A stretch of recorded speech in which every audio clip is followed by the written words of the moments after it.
Today we're going to discuss creating a supportive environment.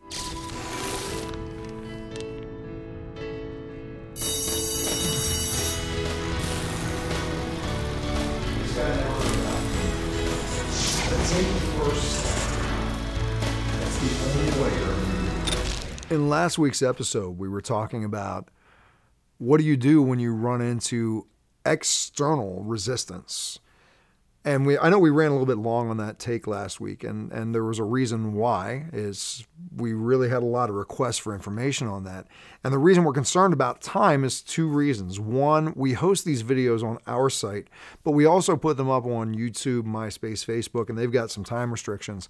But secondly, it's that we want to keep your attention. I don't know how well you would do or how well I would do if I was sitting here running on for 10 or 15 minutes about, a specific subject.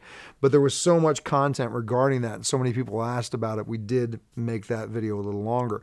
And this one may also run long because, again, people were asking a lot of questions regarding this topic, which really followed up nicely to what we released last week, which is, how do you create a supportive environment when you don't have that available to you? There's a saying that you become the sum of the 5 people you surround yourself with. You don't become the leader of that group. You become the average of that group. And a lot of people are in situations, whether it's self-imposed because they're not comfortable or they don't know where to reach out and find a support system. They're in a situation where the people that they're surrounding themselves with maybe are not playing at the level they want to play, or geographically they're restricted, that they don't have access to mastermind groups or seminars or book discussion groups. Well, it doesn't matter where you are. You can create a supportive environment. A supportive environment can be people, or it can be things that you surround yourself with, or things that you feed your mind with. Jerry loves my sharing this story that my personal development journey started in a jail cell. So you can't get much more isolated or in a non-supportive environment than that. That's where I read my first personal development book, which was Think and Grow Rich by Napoleon Hill. And that book impacted me so dramatically. One of the things that Napoleon Hill shared in that book was that, I don't remember whether it was him specifically or someone that he was sharing the story about, they didn't have access to a mastermind group either. So what they did was they chose 5 people that they totally respected, totally admired. And some of these were former presidents, some of them were scientists, and they read every piece of information they could get about these 5 people. And then when they had a problem, they would say, what would George Washington do? What would Ben Franklin do? What would John F. Kennedy do? They knew so much about these people, they could actually create little conversations based on understanding how these people dealt with those situations. So even if you're isolated in a remote village somewhere watching this on YouTube or our website, you have access to that information by searching. Pick out people that you want to emulate, that you want to learn from, that you would be honored to surround yourself with. Now, some people, their geographical restriction is not that bad. Another part of my journey was, as I progressed, I was living in a small town called Lock Haven, Pennsylvania, very small population. But I had committed at that point that I was A, going to stay sober, B, I was going to deal with the fears, the anger, the limiting beliefs, all these different things that were going on in my head that had led me down this self-destructive path, and that I was going to go back to living my dream, which as a child, the main thing I wanted to do was I wanted to be a singer and a songwriter and a performer. That's what I did for the majority of my life. And I committed to those things. So even in this little town, Lock Haven, I found groups of people who could help me and support me in that journey.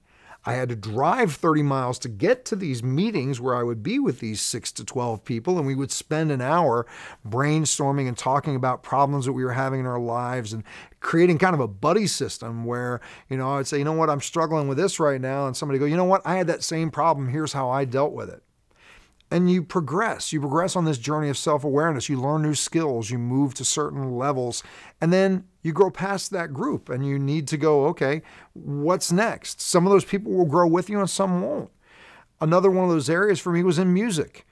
Again, in that part of Pennsylvania, I had gotten back into the music industry and I had the joy of being in one of the top drawing bands in that region for that time. And we reached a place where we were filling clubs and we were doing better than national acts on attendance at clubs. But there came a point where the band was not willing to go any farther. My dream and my goal was to record, to write original music, to travel, to perform, and they wanted to stay inside of a comfort zone. So in my professional life, I had to make a choice. I actually made the choice to physically relocate because I didn't have the resources and the support system for what I wanted to achieve in Lock Haven. I moved to a town in New Jersey that was right outside of New York City. Now I was immersed in the music industry. And with that move, I was not only immersed in the music industry, I found opportunity to go to workshops and book discussion groups and seminars to also grow in the personal development journey. They kind of coincided with that move.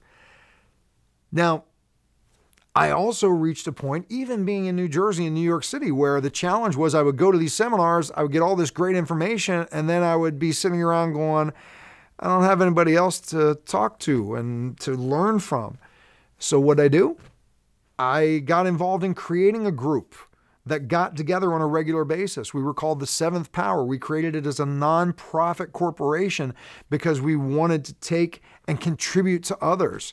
And we all got together to share our experiences, and we had book discussion groups, and we did all these things. We created that environment. Now, for wherever you are geographically or on your journey, you have opportunities to create an environment that supports you. Sometimes that's by surrounding yourself with physical human beings. Sometimes it's by the books that you read, the television shows you watch, the websites that you visit. There was a point in my life that my environment was my bedroom, and I papered the walls in my bedroom with printings of not just motivational sayings, but things that I had committed to myself. You will do X. And my wall, every time I looked around me, there was things in front of me that were reminding me of the journey that I was on. It was an environment that was supporting the fact that I was on this path of growth. I was committed to success in my relationships, in my health, in my sanity. Your environment can be many things. There's a saying that 2 brains are more powerful than 1. So the action step that we want to offer in this video, it's going to be different depending on where you are geographically for some of you. If you're in a major city or a larger city, look around in the newspapers, look around online television ads. You're going to find workshops, seminars, book discussion groups. Look in the phone book for a wellness center. Go there. Find other people that you resonate with, that you connect with, who are working on the same things you are, and then make the commitment to stay in touch with them. If you're not in a metropolis or an area that has something like that, use the internet as a resource. There are discussion books, there are forums, there are chat rooms, there are all sorts of places where you can meet like-minded people.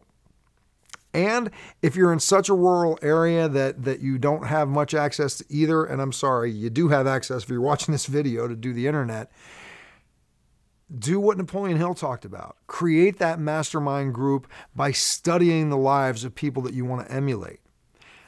What I want to ask you to commit to is in this next week, find one person that you can align with. Again, whether it's face-to-face, whether it's online, find one person and commit to supporting each other, commit to sharing each other's ideas, commit to sharing your struggles, commit to sharing your goals and your dreams. And the 2 of you will find a 3rd and a 4th. Ultimately, I'd love to see you find at least 5, but start with just committing to get 1. You have our website as a resource. We're here to help you in every way that we can. I look forward to hearing your results. I look forward to connecting with you soon. I look forward to being a part of your support system. Take care, and we'll see you soon.